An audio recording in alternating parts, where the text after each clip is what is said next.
Hello, beautiful people! Kamusta na po kayo?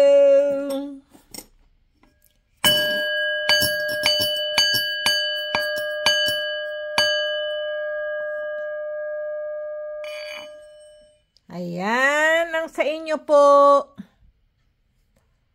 Pasensya na kayo, beautiful people. Minsan lang po ako nakapag-vlog. Kasi po ay namatay po kasi yung kapatid kong lalaki, yung sinundan ko po. Dahil kaya po siya namatay, marami pong nagtatanong bakit anong ikinamatay, ay bata pa po. Ganito po yung beautiful people. May sakit po siya. Ngayon po, matigas po ang ulo niya. Hindi po siya nakikinig sa asawa niya, sa mga anak niya, lalo na sa akin. Pinapahospital po siya, pinapadoktor po siya, ayaw niya pong pumunta. Dahil po, ang iniisip niya po, siya po ay kinulam. Yun po yun. Sa katigasan po ng ulo niya, lumala po yung sakit niya. Kasi po, umiiyak na po yung kanyang anak na dalaga, na dalhin siya sa hospital o sa doktor, ayaw. Ang gusto sa abularyo po. Ngayon po, ang bilis po niyang pumayat. Ang akala niya po, sa sarili niya, kinukulam siya. Ngayon, sabi niya, hindi ako dapat po idalhin sa doktor o sa hospital dahil mabilis daw siyang mamatay pag dinala siya sa hospital. Yun po ang paniwala niya. Pero hindi niya alam na may sakit po siya sa baga. Baga po ang sakit niya sa baga. Dahil sumuka po siya ng dugo. Tapos yung ubo niya po ay parang nasa kuweba. Ganun po ang ubo. Ganun po pala ang may sakit sa baga. Yung po bang malala na po. Pag umuubo po ay ahaw. Para po bang umieko na hindi ka na po nakakahinga. Ganoon po, parang barado po yung lalamunan o yung dibdib. Ganun po Kasi yung mga video niya po na pinadala sa akin, sabi ko sa kapatid ko, pumunta ka sa doktor, magpa-doktor ka, magpagamot ka. Sabi niya sa akin, pag ako ay dinala sa hospital o sa doktor, mamamatay agad ako. Yun po ang sabi niya palagi. Siyempre po, hindi ako pwedeng magtagal po magkipag-usap dahil po ako po ay nasa trabaho. Yun po yun. Kung ano lang po yung time ko na nakausap ko video call, ganyan po. Hindi po talaga Sa baga po ang tama niya. Sabi niya, bakit daw siya magkakasakit sa baga? Wala naman daw po sa namin sa pamilya ang may sakit sa baga. Nako, matigas din po. Kahit wala po sa dugo o sa po yan, beautiful people, pag tinamaan ka po talaga. Dahil ang sabi niya, hindi daw siya umiinom ng alak. Hindi rin daw po siya naninigarilyo. Kahit beautiful people, hindi ka umiinom ng alak o naninigarilyo po o hindi naninigarilyo. Pag tinamaan ka po talaga ng sakit, ay magkakasakit ka. Hindi lang po yan sa sigarilyo at hindi lang din po yan sa sa alak. Nakukuha din po yung sakit sa baga, beautiful people, yung pong sa sa kalsada po ba yung nahihitit mo yung mga tambutso ng mga truck o ng mga jeepney o mga tricycle, yung po bang usok, ang ibig ko po palang sabihin, mga usok, ganoon po. Di ba po? Doon po nakukuha, hindi po sa alak o hindi rin po yan sa sa sigarilyo o kaya po sa mga kinakain, ganyan po. Totoo po yan. O kaya po sa hangin. Ganoon po Kasi po yung kapatid ko pong yun talaga pong napakalakas po noon. Tsaka matapang po yun eh. Kumbaga nga, sabi nga nila siga yan dito ganon, di ba po? Matapang talaga yan. Pero nasa katwiran po ang kanyang tapang at sa kanyang ano po, yung kanyang tapang o kaya yung pagkasiga niya po. Dahil hindi po talaga yun umuurong sa labanan o sa suntukan o kung ano-ano po. No, sa away po ba? Hindi po talaga. Yung kapatid ko po yun. Noon, bata pa kami hanggang ngayon. Ganon po yun eh. Pero, tingnan nyo, beautiful people, wala din pong nangyari sa mga ganong ugali po, no? Na ano rin po siya, natamaan siya ng sakit. Dahil ayaw niya po magpagamot. Kung nagpagamot po yun sa umpisal pa lang, beautiful people, naagapan po yun eh. Kasi ang baga, maaring TB po din yan. Pwede rin siyang magkasakit sa TB. Ang mga sakit ngayon sa mga baga at TB, madali yang gamutin. Kung magpapagamot ka talaga sa doktor o sa hospital, magpa-hospital ka, magpa-x-ray ka. Tigas po talaga ng ulo niya eh. Umiiyak na po yung kanyang anak para dalhin siya sa ospital o paggamot siya sa doktor. Ayaw, dahil yun ang katwiran niya. Ngayon po, pinatingnan po, 3 abularyo, beautiful people, ano? Ang sabi ng abularyo, ano ang sakit mo? Yun po ang sabi sa umpisa. Pinaabularyo kasi ayaw nga po magpa-doktor eh. Ang sabi niya sa abularyo, ako ay kinukulam. Yun po ang sabi niya po. Tapos, ang sabi ng abularyo, halika nga dito, tiningnan po yung dalawa niyang daliri sa kalingkingan po at tiningnan yung kanyang mata at yung kanyang katawan. Ang sabi ng abularyo, huwag kang mamintang, masama, mas mabuti pa magdasal ka. Yung una po ang tumingin po sa kanya. Pero 10,000 pesos din po ang siningil sa kanya ha. Tingnan nyo po ha. 10,000. Ang laki po nun. Ganun lang po ha. Ganun ang abularyo. Mas mahal pa sa tunay na dalubhasang doktor. Tingnan nyo po ha. Oh. Tapos po, binigyan, ayan nga po, ginamot po siya. Hindi ko na lang po banggitin kung saang lugar po sa atin po, no? O sino po yung abularyo na yon. Ngayon po, yun na naman po, umuwi sila. Hindi pa rin po naaalis yung kanyang sakit. Natawa pa nga daw po siya kasi sinuob po siya. Yung sinuob po siya, pinausukan po siyang ganyan. Parang guminhawa daw po yung kanyang pakiramdam. Yun po ang sabi.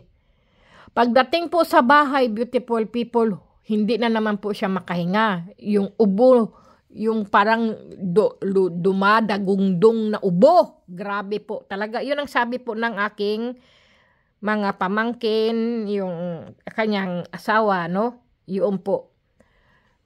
Talagang ang ubo niya po ay grabe.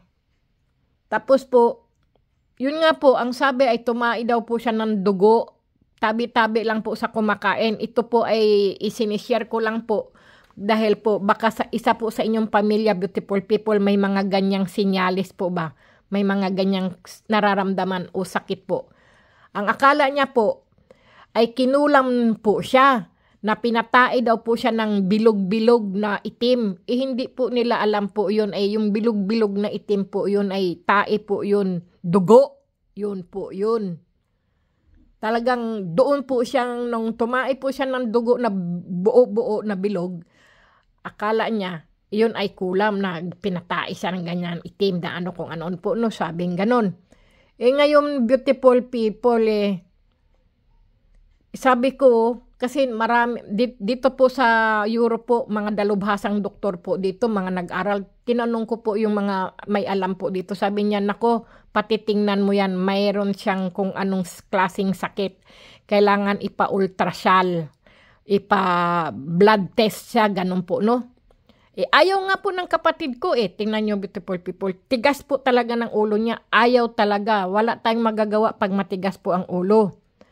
Yun na nga po, kinulam daw no naman po siya. Ngayon po, dahil hindi na nga po siya yung makalabas at makatagal tumayo. Dahil parang pumayat nga po siya, beautiful people, naging parang buto na lang po ba siya? Yung ano po talaga, nako, Kumbaga mahina na po yung tuhod niya, hindi siya. Nakasakay naman po siya sa kotse. Kasi po may kotse po yung anak niya. Dinala nga po siya doon sa doktor. Pina-x-ray. Ang sabi, mahina daw ang immune system at saka parang tumaas daw po yung yung sugar. Yun naman po ang sabi. Madali lang naman po yun. Pakainin lang po siya ng mga mapapait na ampalaya po, mga gulay. Pakainin siya, puro gulay, mga ganyan po, no? Talagang maheherbal po ba siya ng mga gulay po. Kumakain naman po siya. Kahit po, malakas din pa rin po siya kumain. Kahit payat po siya, talagang lumalaban po siya. Malakas daw po talagang kumain. Hindi po siya yung walang ganang kumain. Hindi po, magana po pa rin siyang kumain kahit ganun po siya kapayat.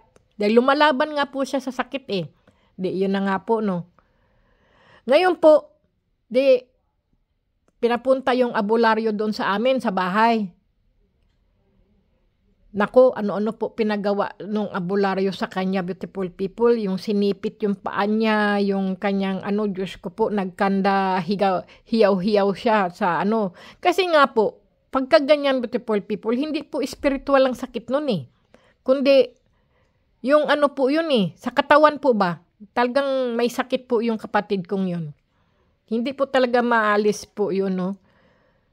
Naku, sinipit po siya, nagkaiyak-iyak daw siya, naghihiyaw-hiyaw siya, talaga naman, beautiful people. Tapos sinasabi pa nung abularyo, umalis ka sa katawan ng taong ito kung sino ka man, kung gano'n. Alam mo naman po ang abularyo po, no? Mga spiritual. Dinasalan siya, ganyan-ganyan. Wala naman po nangyari. Talaga pong may sakit po talaga siya yun nga po. Tapos po, nag-iwan po ng bracelet na sabi ay yung bracelet na yun po ay pangontra sa kanyang, kung sinong gumawa sa kanya ng masama o kinulam siya, ganyan-ganyan po, no? Ayun, 10,000 na naman po, naka 20K na naman, beautiful people. Nako, Diyos ko, ganyan po. Sabi ko, kung binili nyo yan ng isang kabang bigas at pagkain at kayo, kumain kayo ng masarap. Ang kumakain ng masarap ngayon, yung abularyo na yun. Totoo po yun, beautiful people. Yan po talaga. Hayan na naman po. Naman siya.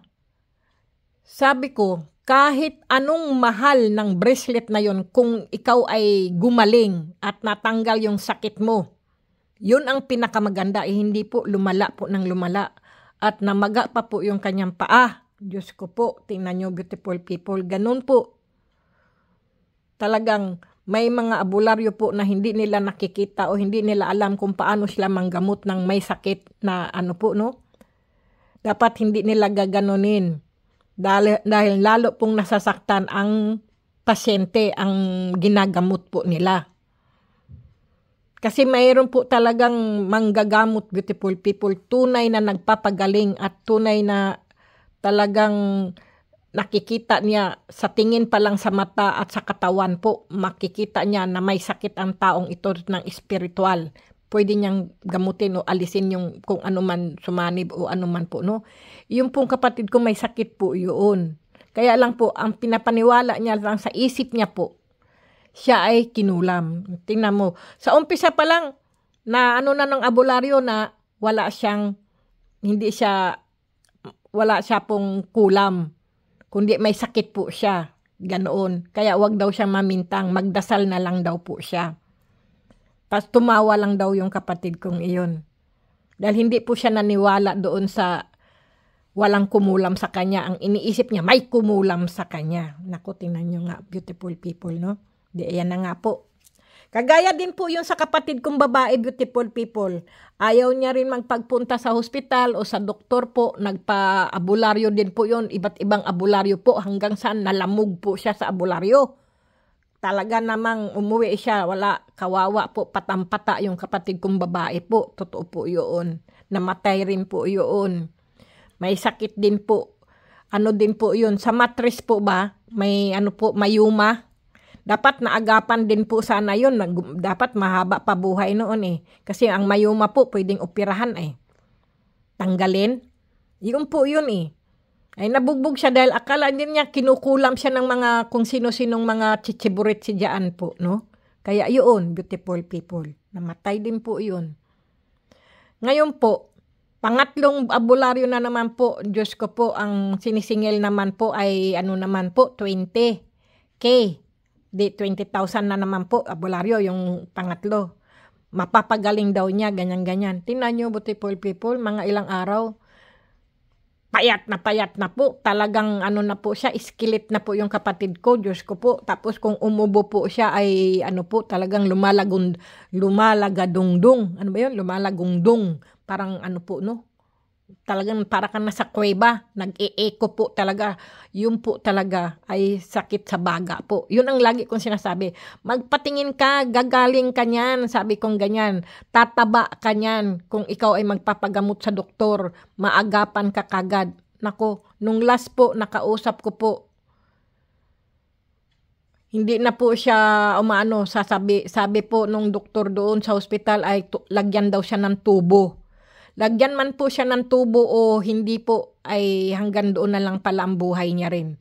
30K na naman po, di ba, beautiful people? Talagang ganyan, beautiful people. Kaya ang lagi ko pong sinasabi sa inyo, beautiful people, kumain ng wasto, matulog ng husto, at laging maghugas ng kamay, at lagi po tayong magdasal. Yun po talaga ang magdasal, beautiful people. Yan po talaga ang pinaka the best. At yan po talaga ang panguntra at proteksyon po natin at gabay po natin ang Panginoon Diyos po, ang magdasal. Tapos po kumain ng wasto, matulog ng husto, hindi lagi nagpupuyat, hindi abusuhin ang katawan. Dahil ang katawan po natin, beautiful people, alam nyo po ba, ang buhay po natin ay napakaiksi po dito sa mundo. Pero pag namatay po tayo, ay napakahaba po. Wala po yang ende, wala po yan deen. Totoo po yan. Kaya habang tayo po'y buhay, gawin po natin lahat ang gusto po natin dito sa mundo. Magpakabait, kumain ng wasto, matulog ng husto, puro masasarap na pagkain, yung puro bang mga pangkalusugan po. Garbiha po doy. Ano ba nang... Ano ba tong sinasabi ko? Puro ko katarantaduhan talaga eh. Hindi, beautiful people, totoo po yun. At saka kung sasabihin nyo po, ako po ay nandito po. Hindi po ako makauwi ng Pinas, beautiful people. Kaya hindi ko po, kahit last ko po yung kapatid ko hindi ko makita, ay lagi naman po akong nagdadasal para sa kanya po at lagi ako nakasindi ng kandila po sa altar. Nagsama na po silang 4 ng aking nanay, tatay, kapatid kong babae at siya na po, 4 na po sila. Kaya 2 na lang po kami ng kapatid ko, yung panganay po naming lalaki. Ayan po, kami na lang po 2. Kaya beautiful people, kahit ano pong nararamdaman natin, beautiful people, agapan po kagad natin. Huwag po natin hayaang lumala dahil po bigla na lang po tayong parang lantang gulay po. Wala na pong lakas. Nako, Diyos ko, beautiful people. Sayang po yung kapatid ko talaga po kung hindi po matigas ang ulo noon, naagapan po yung sakit niya. Meron pong mga antibiotic, beautiful people, sa mga sakit na baga o TB po. Totoo po yun, beautiful people. Totoo po yan. Hindi nalamog po siya sa abularyo po kasi yun ang paniwala niya Wala tayong magawa. Wala ding magawa yung asawa at saka yung mga anak. Dahil matigas po ang ulo niya. Ayun ang kapalit po, ang buhay niya. Wala na po siya rito. Tingnan niyo, beautiful people. Kaya, magdasal po talaga, beautiful people. Huwag natin abusuhin ang ating katawan.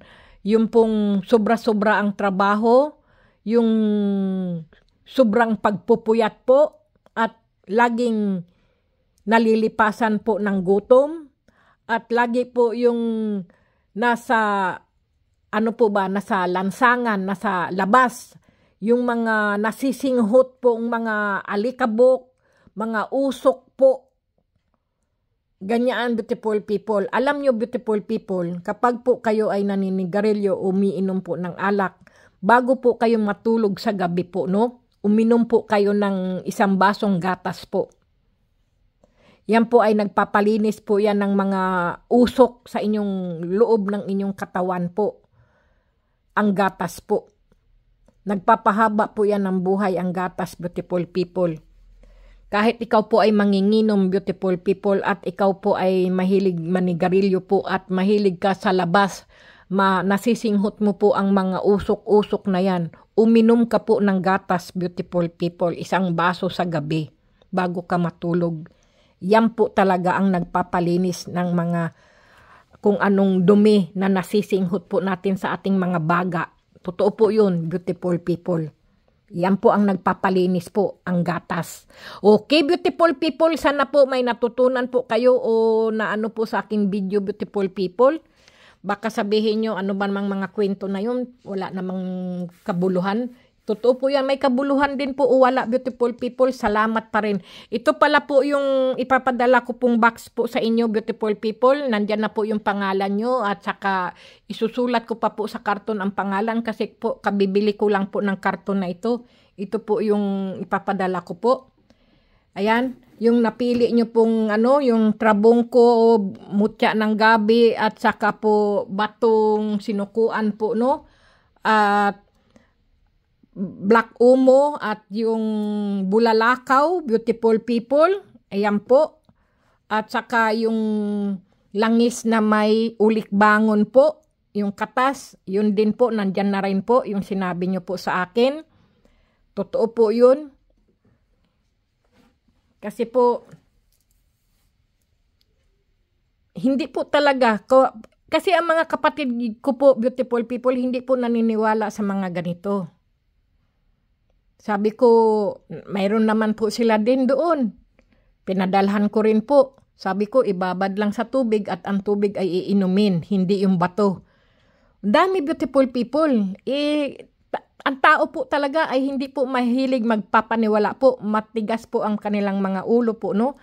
Mayroon po ganyong tao Ipinaglalaban yung kanilang ano po, no, yung desisyon nila. Wala tayong magawa. Ganun po talaga Dahil ako po ay naniniwala po ako sa kalikasan po, sa nature, naniniwala po ako sa mga mutya ng kalikasan, beautiful people. Nagbibigay po yan ng lakas sa akin, beautiful people. Kahit po pagod ako sa kalilinis po ng train, beautiful people, no? Pag uwi ko po ng bahay, pag ako po ay napapagod, ayan, ang making mga mutya ng kalikasan ko po, ibinababad ko po sila sa tubig, sa baso, at iniinom ko po ang tubig. Tapos po, kung mayroon po akong masasakit sa katawan po, nagpapatingin po ako sa doktor. Sabi ko, Dok, yung ganito ko po, masakit, ano po ba yung mga ganyan-ganyan. Tapos yun po, magpa-blood test po ako, ganito ang sakit mo, ganito, inumin mo yung ganyan, ganoon po. Yun. Tapos po, pag umiinom po ako ng gamot, beautiful people, sinasabayan ko po ng dasal. Sabi ko, mahal na Berhen, itong gamot na ito, iinumin ko po, sana po ay tulungan nyo po ako na maalis po ang sakit kong nararamdaman. Ganyan po ako. Pag umiinom po ako ng gamot at nagpapadoktor po ako, lagi po akong may kasamang dasal po sa Panginoon Diyos at saka sa mahal na Birhen. Yaan po talaga. Ang dinadasal ko pong mahal na Birhen po ay ang ina ng laging saklolo po. Kasi po yung pinakamalaking ina ng laging saklolo ko po ay nandun sa aking kusina. Galing pa po yan sa Marilao, sa may Divine na nabili ko po yan noon pa po. 2002 nung umuwi po ako. 2002, beautiful people, nabili ko po yung ano na yun, Divine. Sa Divine po sa Marilao. Doon po, nilakad po namin na yun hanggang ano po doon sa amin. Kasi po, wala pong sasakyan. Noon po, bagong Divine pa po yan. Bagong labas pa po ang Divine. Noong ginagawa pa po ang Divine sa Marilao, beautiful people. Napakaganda po ngayon. Noon po, bagong ano pa po sila, yung ginagawa pa po. Talagang, inano po yung aking ano na yun. Karga-karga ko po yan, beautiful people. Kanlong-kanlong ko pa po yan sa eroplano. Kasi po, hindi po siya, dahil takot po akong mabasag. Hindi ko po siya nilagay sa maleta kasi po alam nyo po, pag sa maleta po, binabalibag-balibag po. Binabato-bato po yan. Hanggang pag uwi po dito, durug-durug na po yung aking mahal na ina ng laging saklolo. Tawa nga ng tawa yung stewardess sa akin kasi kanlong-kanlong ko po ang mahal na ina ng laging saklolo po. Tapos nilalagay ko siya sa paanan ko pag ako po ay kakain na. Yung kasi po 'di ba ang eroplano po may ano may lamesang maliit. Doon po yung bibigyan ka ng pagkain, yun doon. Tapos tapos na yun ano ko na naman yung ano na yun, sasarado ko na naman. Ayun, kanlong ko na naman po ang ina ng laging saklolo po hanggang sa makarating po kami dito sa Europe. Siya ang kasama ko po. Kaya yan ang paborito ko po, ang ina ng laging saklolo. Kasi siya po talaga ang nagbibigay sa akin ng gabay at proteksyon po, ang aking ina ng laging saklolo. Siya ang lagi ko pong kausap. Ang ganda dito. Ayan, ngayon ko lang napansin ito Okay, beautiful people, ito po ang napansin ko po. Parang kumislap sa aking mata. Okay, beautiful people. God bless, beautiful people. Ingat po kayo. Sa susunod ulit po.